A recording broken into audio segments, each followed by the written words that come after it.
This is the Roots and All podcast, and I'm your host, Sarah Wilson. Join me as I talk about all aspects of gardening with some of the top horticulturists from around the world. This week, I'm joined by Martha Krempel and Tina Worboys, whose Chelsea gardens were created to champion important causes, peatland restoration and dementia research. We discuss whether show gardens need to justify their environmental cost through the awareness and change they can inspire, and explore the power of gardens with a purpose. Tell me what you've been up to with this show garden. So what I've been up to is I designed two gardens, so one for Chelsea Flower Show and one for St Pancras.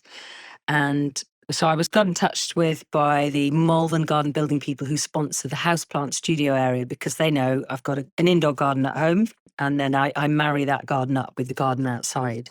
And so they wanted me to be part of that. So I agreed, but I agreed on the premise that we could then do a much bigger garden outside. And the RHS were very up for that this year. They wanted those houseplant studios to sit in an environment that was also a garden outside. So that was great for me. And then I was given the opportunity to do it. And I thought, well, I'd really like there to be some kind of reason behind doing a show garden, not just for my own sake. So I located my cabin in a peatland area of West Cornwall, where you have in very close proximity a kind of lush valley planting as well.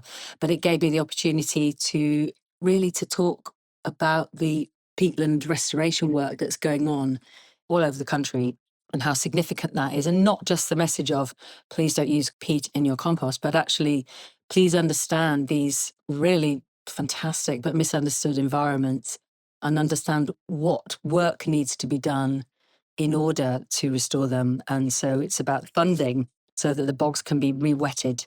And that's really what I wanted to talk about. So I joined forces with the Southwest Peatland Partnership, and they came down and talked to the public, but also supplied a peat core. And the peat core at Chelsea was slightly smaller than the one that they were able to achieve for St Pancras. So the one at Chelsea was only a peat core that was 500 years of peat. And then when they extract the peat, it's taken out and it goes back to where it came from.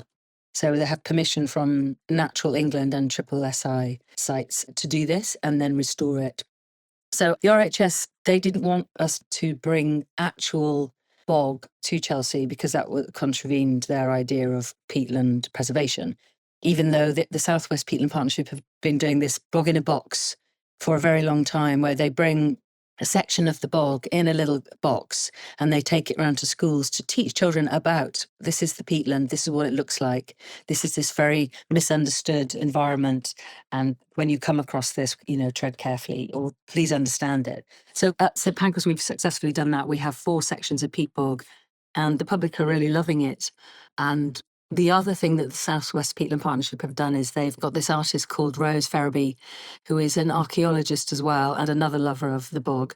And she created a soundscape where she sunk a mic down into the bog, overlaid it with the specific sound of particular birds who frequent the bog, bogland, peatland, moorland areas, and a musical soundtrack to the back of it. And it's a very beautiful sensory piece. So people can come into the cabin at St Pancras, put the headphones on, be touching the bog and listening to this beautiful soundscape. So it's a sort of multi-sensory experience we've created at St Pancras, along with, of course, the piano. So that was the sort of impetus behind the whole project, really, was what it feels like to compose, to play, to be creative in an environment surrounded by plants.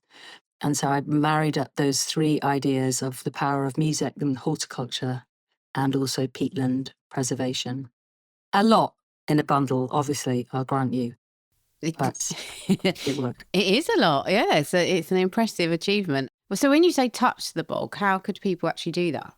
So the sections of bog that have come to St Pancras Station are actual sections of bog. And how big are they? Each box is 60 centimetres by 60 centimetres, and there are 4 side by side.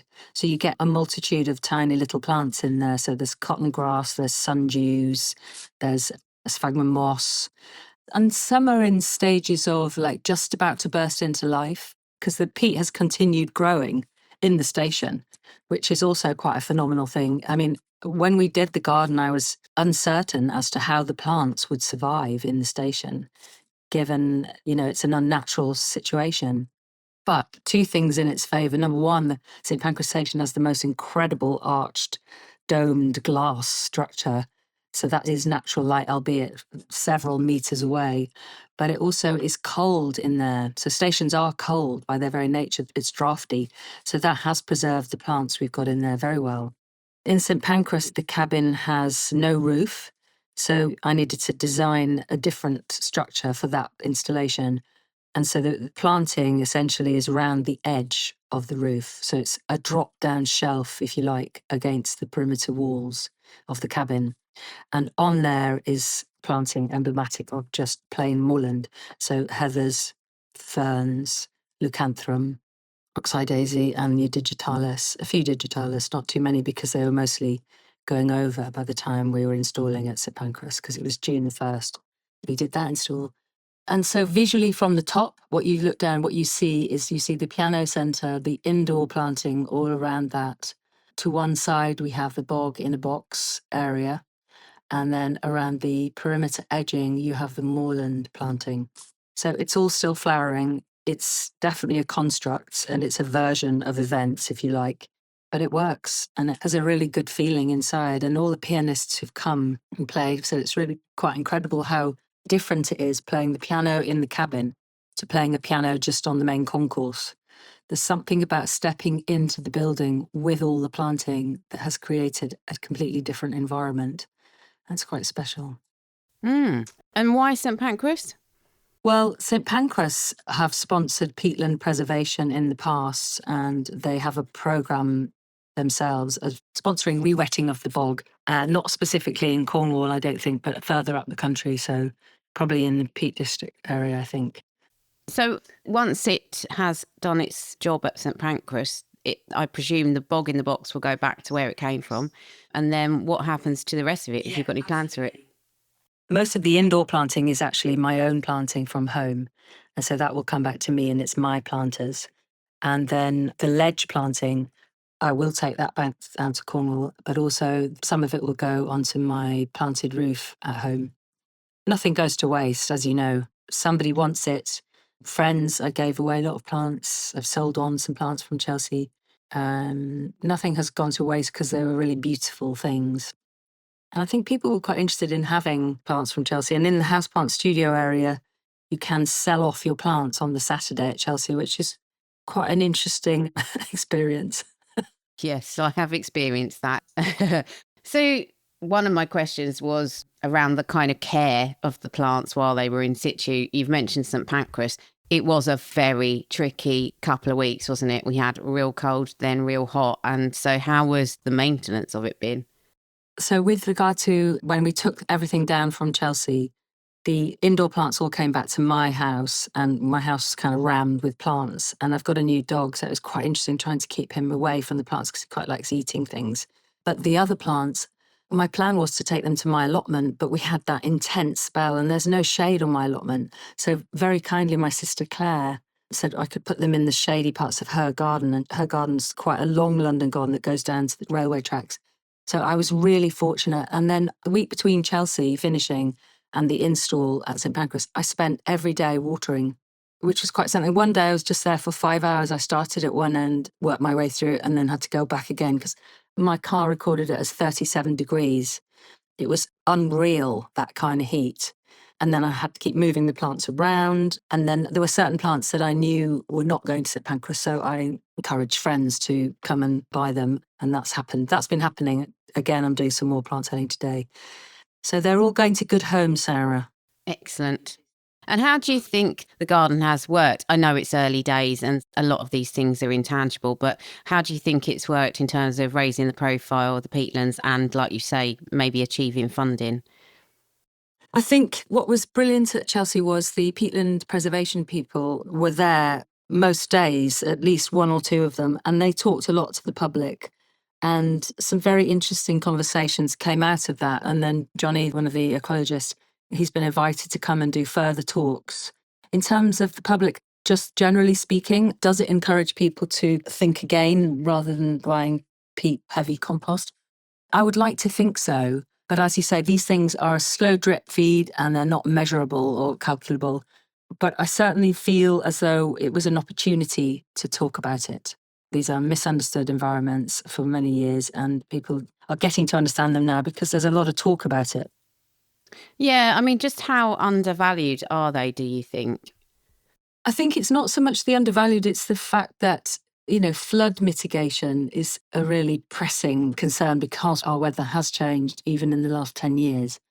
And I think if you can re-wet a peatland and remove land drains, then you've got this natural flow of where the water is supposed to be going. So any community that is downwind of a peatland area, I'm sure they'll be delighted to know that the water is going to stay in the bog where it was intended to stay. I think in very simple terms, it's an undoing of manned intervention, isn't it? And I think that's what Southwest Peatland Partnership are talking about.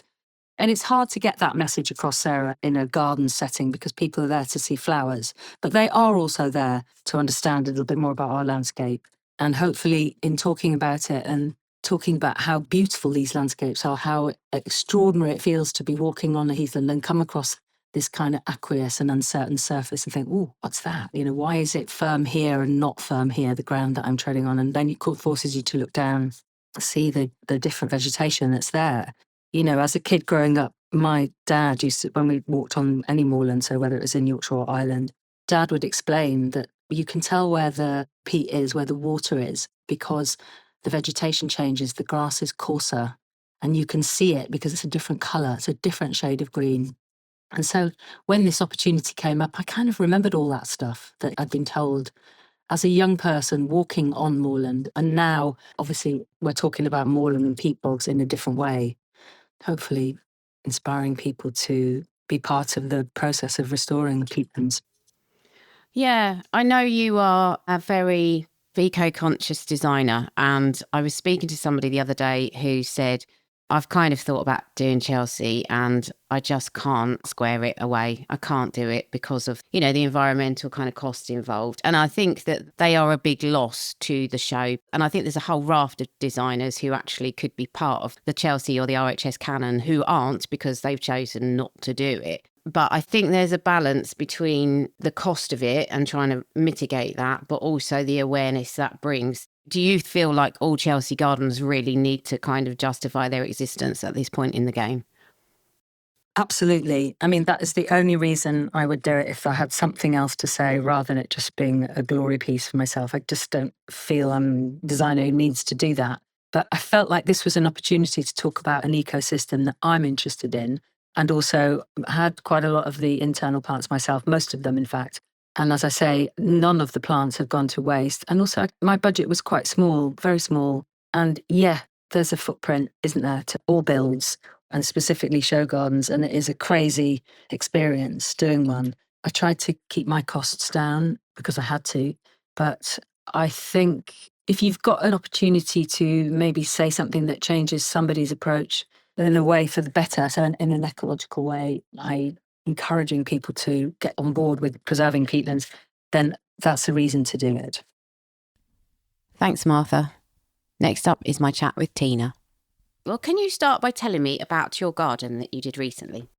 Yes, so it was in the container garden category at Chelsea, and it was called the Alzheimer's Society Microbes and Minds Garden. And it was a small garden, which it went on a bit of a journey, really. So I designed it inspired by where I live. I fairly recently moved out from West London and live in Worcestershire, which is surrounded by apple trees. And I wanted to bring a bit of that sort of apple magic back to West London because, they're kind of crazy about apples around here. It's all apple trees, it's all orchards, it's all cider makers. And I found the whole thing really inspiring, actually. So I wanted to bring some of that sort of style and look to a garden. But also in parallel with that, I was really interested in gut health. And that's something that's really interested me since moving here. And I've been researching a lot on it. So I started looking at apple cider vinegar. And that's what brought the garden to life, really. So I started exploring apple cider vinegar and its effects on the gut and the gut microbiome and how that affects your health. So it was a whole story in there that I wanted to talk about. So at the heart of the garden, I had this beautiful apple tree, which represented the mother, which is the culture of bacteria that grows in the apple cider vinegar when you ferment the apples in water. And it's the real powerhouse of the apple cider vinegar, really. It's where all those amazing enzymes and bacteria are in. And it's this sort of weird, gloopy mixture, but it's very powerful. So I loved this idea of the mother being in there. So our apple tree stood proudly in the middle and represented the mother. And then as I was researching about apple cider vinegar and the mother, you're supposed to protect the mother in amber glass because the light will actually degrade the mother and sort of ruin what you've created there. So yeah, you can put it in the cupboard or you can put it in amber glass. And I loved this idea of protection and the amber glass. So these sort of images and shapes came to mind of these big curved shapes coming around the central apple tree, protecting the mother. And then what I had was a bench on the other side. So we had one side of this big curved shape coming round, protecting the mother. And then on the other side, it continued round this bench, this idea that it was them protecting you, a kind of metaphor for the wellness benefits of taking something like the apple cider vinegar. So it created this real cocooning little protective space in the middle there, a sort of calm center. And I had a water feature in there, bubbling water feature, which represented the fermentation, but also created a lovely sound and added to the calming feel of the space. And then outside of this structure, it's part of the structure, but outside this cocooning space, the planting rippled outwards, which was this idea again of doing something like taking apple cider vinegar and protecting your gut health has this ripple effect through your body, and it's far-reaching, really. It seems to be something that touches all parts of your body, and that's where Alzheimer's Society came in. When I was looking for a partner to take the garden forward, I'd already designed it and I had my place at Chelsea, but I needed that partner and that funding and that sponsorship to really bring it to life. And it was a serendipitous moment, really, because my husband, who makes documentaries, was working on a film with the Alzheimer's Society about Jon Snow. It premieres this week, actually. And he knew about the gut-brain connection. You know, obviously we'd talked about the concept. And he suggested, why don't we speak to Alzheimer's Society? And so they, fired off an email. And as luck would have it, they had wanted to do a Chelsea garden for some time. And they'd also, really serendipitously, had just come back from a big conference in Canada where they'd been looking at exactly this gut-brain connection and how the gut is affecting changes in the brain. So it was quite a timely email for them. So it was great. So they were on board and, they were very happy with the design because for them, it was kind of a conversation starter about doing these things for your gut that could potentially help your brain. And, they've been looking into this and there's a lot of research done recently suggesting there are these links and there's far more that needs to be done, but it's a sort of new, rich area of investigation for them. So, it sort of rounded off everything really beautifully for me. So coming from this idea of starting with apple trees and looking at gut health and how gut health has this effect and these, simple changes or things we can take that can affect our gut. And then talking to Alzheimer's Society, who are really looking into this and this potential that it can have on brain health, just, made a really interesting story for me. I love that. I think when you have an idea and it's meant to come to life, the things just fall into place, in a kind of quite fateful way. I'm a big believer in that. And it does sound like the perfect journey, really, that everything just happened in the right way. I mean, this could be my take on it, and it could be my kind of, I'm bringing my own preconceived ideas to the table, but I'm slightly surprised that the Alzheimer's Society went for a garden that was looking at a natural remedy, because, I mean, I know they obviously do this in tandem, but I would assume they maybe go more down the route of pharmaceuticals. So it's actually quite refreshing, and I think, to me, slightly surprising that they went down the route and said, actually, there is this connection and it's something that we're looking into. Were you surprised by that? Yes, I was actually. Yes, because initially I was looking at all different avenues and they hadn't come to mind, probably because of that reason, but talking to them, they very much are looking at these different things. In fact, they've recently put out statements that they've identified 14 modifiable risk factors for your life. So, different things that you can do sort of simple things really, from diet and exercise and, all those kind of things. They have, specific things that we can do or ways we can change our diet that will hopefully mitigate our risks of developing Alzheimer's in later life. So they're not saying do this and it won't happen, but there are certain factors that are modifiable that will sort of mitigate those risks. So, it's such a complex issue. I think they're doing research in all these different areas. And I think something like this, once they start seeing connections and positive results, it's something they just want to invest more in and find out more, because, it is the biggest killer in our country, which I found amazing, that in every 3 minutes someone develops dementia in the country. And that is such a big thing, and it's so underdiagnosed that I think all these avenues for them are worth exploring, especially when there's glimmers of connection and hope in there.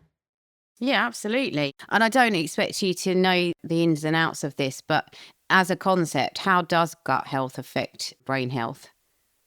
Yeah, it is a tricky one for me to explain, but I think it's down to inflammation, and it's down to those microbes in the gut. And, the gut-brain axis is this sort of direct link between the two. So, it's quite sort of heavy science of what's happening. But what I do know is there are these links, and there is more research to be done. And it's, it is something that they want to look at more. And yeah, the microbes in there, there's something happening, they believe, that is affecting those changes in the brain. But more research is needed in that. It's nice to see that we are looking at a sort of broad spectrum when it comes to health. That gives me hope, I feel. So first off, with the apple trees, did you pick any in particular to include in the garden? Well, I looked at lots. So I worked with the team at Frank P. Matthews here in Tenbury Wells, and I had a lovely time with them walking around the growing fields and looking at the different varieties and species. And they taught me through the way they're all pruned for different things. And initially I had thought that we'd need cider apples in there, but you can make apple cider vinegar with any apples. So that made it a much easier journey and actually a nicer story in the space. If you imagine this is a small space for somebody, having an eating apple is a lot easier to deal with, and you're going to have a lot more benefits than a cider apple. So yes, you can make your apple cider vinegar with it, or you can just pick them off and eat them. So it was really looking at what was a beautiful shape and beautiful colors. And because I was having these strong structures, which were inspired by the amber glass, they had this lovely sort of ombre through them, from a deep brown at the bottom to this golden amber at the top. The idea was they were replicating how the light plays through amber glass. So where it's more dense, you have that darker color. And then when the light comes through, it's lighter. So that was a very strong color story in the space. So I knew I needed blossom and trees that would harmonize and work with that. And although they wouldn't normally be in blossom, the team at Frank Matthews, Nick Dunn and the team worked really hard to get those trees in blossom for us. So that was incredible. And our main tree was tickled pink, which has this amazing cerise pink blossom on it. So again, when I saw that in the field and he talked me through it, that was definitely one that we were going to have. And something different for people, because we're used to seeing the pale pink into white blossom, but this very pink blossom was quite striking. So that was something lovely to bring to Chelsea. And they managed to do it, to bring the blossom there, which was great. Yeah. And what else did you have in the garden aside from the apple trees? So aside from the apple trees, the rest of the planting was inspired by the hedgerows and meadows and orchards of where I live, really. So that kind of slightly, much more naturalistic, looser look. One of the key plants I wanted in there, which to me just screams the May hedgerow, was cow parsley. So we had a lot of cow parsley in there, creating that froth in amongst wildflowers and cultivated flowers, really. Also familiar things. I wanted things in there that weren't necessarily a challenge for people, because the garden had quite a lot of juxtaposition in it, from the textures and materials to something very contemporary. I wanted to balance it with something more familiar and softer. So we had things like foxgloves in there and geraniums. So things that, as people are walking past, they can see and they can understand and they can think, well, I've got that in my garden. And it brings them in, which I really wanted. So we had a much softer look through the palette. I also had a few things in there that had dual purposes. So inside one of the planters, we had It was German chamomile, which is particularly good for digestion. We're more used to the Roman chamomile, which is very calming, but this one is great for digestion. So it was that idea of you could perhaps pick off some of the flowers and put them in your apple cider tonic to bring it back to the gut and back to the health. So there were a few herbs dotted through for that as well. And then the underplanting really was there for tree health. So we had things like the chives and nasturtiums to either attract or deter certain pollinators or aphids. And the rest of the garden really, again, was to attract the pollinators, because without them, we wouldn't have our blossom, which wouldn't have the apples. So, our story wouldn't go around. So yeah, that was the sort of story of the planting. Yeah, I love it. I mean, it was a beautiful garden, definitely. And you said about bringing people in. How did the public receive it? Do you know, it was kind of overwhelming, actually, because I went in thinking people would talk about, apple cider vinegar and, the structure and the shape and that kind of thing. But people were really emotional, actually. I had very emotional chats with people about this cocooning space that we'd created in the middle, these large sort of high gloss shapes that created this little nook in the center of the garden. It had a lot of people in tears. We had, quite a lot of tearful conversations. It was twofold, really. Some had family members dealing with Alzheimer's, and they could imagine their father or whoever it was in the space feeling safe. This idea of safety cropped up again and again. But likewise, I had people who had no connection to Alzheimer's or weren't caring for anybody become emotional, and the idea of themselves sitting in the space. It was mentioned several times. People kept calling it a warm hug. It was this idea of this really cocooning, safe, warm space that really drew people in and became quite emotional at the thought of being in there. So that was a surprise for me, really, although the garden had been designed around this idea of protection and also, this gut health story. And I wanted to layer in this idea that just being in a calm space, listening to the water bubbling in nature is calming and great for your gut and great for your health. I hadn't anticipated how strongly it would connect with people. And it's that really that stuck with me. It's that connection and that emotion, really, and that feeling of safety and security that we created in that space that has left me thinking, where else I could take this. And, the power of design shouldn't be overlooked. It really can connect with people and affect them in that way. So that was a very emotional time, actually. I can imagine, as you say, people want to connect with you. They want to talk about their story. So, yeah. And as you said to me before, that you were there all week during the show. So, you would have had a lot of conversations that were probably quite emotional. But that is the power of a garden when you get it right, I think. And that's a lovely thing to do, particularly if you're doing it to flag a particular issue up or for a specific cause. Where is the garden now? Did it move on? It did, yeah. It's been relocated. It went to Hallmark Luxury Care Homes, and actually they have quite a few care homes looking after people with dementia, but the garden has actually ended up in one of their homes, which isn't a care home. It's more, I think they call it independent living. So it's what we would have called a retirement home, or perhaps we would have called it an old people's home, but now, it's called independent living, and it's the most extraordinary place. And it was a beautiful place where people can live after 65. And it was just a lovely community of older people living together in a vibrant space. It was quite a wonderful place to go and see, actually. So the garden has been relocated to their garden there.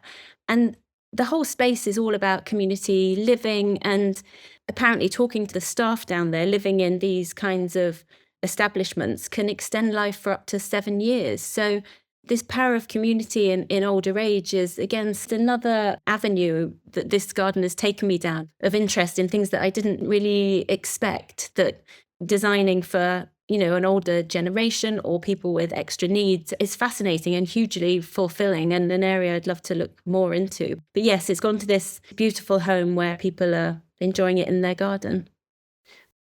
At the moment, show gardens has a slight perception around them, if you are particularly interested in sustainability, that they are not the most sustainable way of exhibiting horticultural skills, or there is a cost to them, but there is also, I acknowledge, a benefit to them. How have you kind of squared that away? Yeah, it is very hard. I think, everything we made and produced has gone to a home that has been loved, and it's all been moved on to another garden. Nothing's been sort of broken up and skipped or anything. So, it's been designed for somebody, and it has gone to this home. So everything has been reused.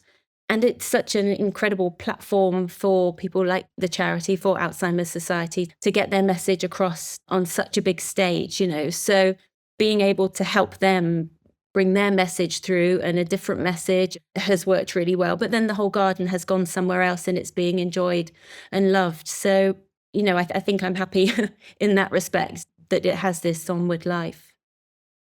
Thanks for listening, and thanks to Martha and Tina. If today's episode has got you thinking about the role gardens can play, beyond simply looking beautiful, you might also enjoy episode 190, Show Gardens, where I explore why we have show gardens, what they achieve, and whether they still have a future, and episode 230, Sensory Gardens and Autism, which looks at how garden design can support people and communities in meaningful ways. You'll find links to both in the show notes, and as always, thank you for listening. Next up is Benny with his insect of the week. Holopyga generosa. So my insect of the week this week is a jewel wasp, or a cuckoo wasp. Now, some people confuse it and actually think there's only one species of jewel wasp, but in the UK and Ireland, I believe there are between 30 and 40 species of jewel wasp or cuckoo wasp. And the family is Chrysididae, or chrysid wasps, some people would say in the scientific community. Various genera. And the one today is one that I've fortunately been able to identify recently with some quite decent photos and some expert opinion to double check it. It's only known to be in the UK and Ireland in the last few years, and it's been kind of spreading quite quickly. It's absolutely stunning, and I hope you've seen a jewel wasp before, or seen one in a picture at least, and if not, I will be posting it on Instagram. The etymology, Holopyga, the Greek genus, comes from the abdomen kind of being more of a whole final segment rather than divided as much as some of the wasps are. So it just basically translates as whole rump or posterior. The second word, the epithet, the descriptor, is generosa, and that comes from Latin, meaning noble or generous, and that kind of relates to the wasp's brilliant metallic appearance. And I hope you'll be able to see that. The habitat is kind of open and sandy habitats usually, or can be kind of bare soil in general. I've been seeing them in parks in London, in all sorts of places really. And they are around, this particular species are around between April and June. The flowers is quite cool, mostly umbels. So fennel, mignonette's not an umbel, but wild parsnip, poison hemlock and lovage, I've seen it on recently. So I've seen it in the foliage nestled in fennel and plants like that, as well as nectaring on the flower. So it's really cool. Lots of wild umbels closely associated with. And the reason why I wanted to feature it was because last week I featured a very mad sounding sultry wasp called the shieldbug stalker, Astata boops. And this species of jewel wasp will have a host because it's a kleptoparasite. And you might remember kleptoparasites from the nomada bees, which don't raise their young. They actually behave in a cuckoo fashion, and they lay their eggs into the nest or on another host species. And this one I'm featuring today is really mad because it lays an egg on a shield bug, which would be picked up by another sultry wasp as its own quarry for its young. So just to get this straight, the wasp I'm featuring today is a magnificent jewel wasp called Holopyga generosa. And what it does, it speculatively or very cleverly lays an egg on shield bugs that it thinks or knows will be picked up by another wasp, which is a shield bug stalker, who will then carry a shield bug back to its own nest burrow for its young to develop on. And the jewel wasp has done nothing but lay an egg on a shield bug. Its own egg will hatch out, use the prey source that's been provisioned by the host species, and will develop from that and not allow the host species young to develop. It's absolutely mad that this stuff is happening out there. Such beautiful looking wasps, and there's all this crazy evolutionary madness happening. I thought I'd share those two examples for you because I just find them fascinating, and I hope you do. If not, they're absolutely magnificent to look at anyway. You'll see on the pictures. And I really hope you've seen a jewel wasp, and if you have, you may have been able to get an idea if you've had some good photography of it. As always, please record on the iNaturalist and iRecord apps, and do tag me into any sightings.